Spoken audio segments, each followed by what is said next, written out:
দর্শক আসসালামু আলাইকুম। আমি গত কয়েকদিন আগে একটি ভিডিও পোস্ট করেছিলাম।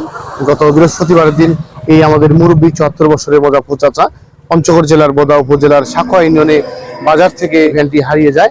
এই ভিডিওটি পোস্ট করার পর পঞ্চগড় 2 আসনের সংসদ সদস্য গণপন্থী বাংলাদেশ সরকারের মাননীয় পানি সম্পদ প্রতিমন্ত্রী জনাব আলহাজ ফরহাদ হোসেন আজাদ মহোদয় আজকে ওনার এই যে ভিডিওটি রাতে নজরে আসে।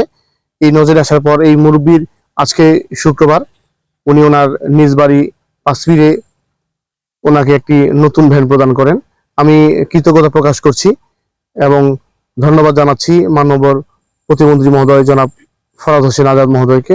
আমার মতো ক্ষুদ্র মানুষের একটি ভিডিও ওনার নজরে এসে এই অসহায় গরিব মানুষটিকে আগামীকাল ঈদ উল ফিতর, এই ঈদ উল ফিতরে ওনার যাবতীয় চাল ডাল সেমাই চিনি অর্থ একটি ভ্যান প্রদান করেছেন।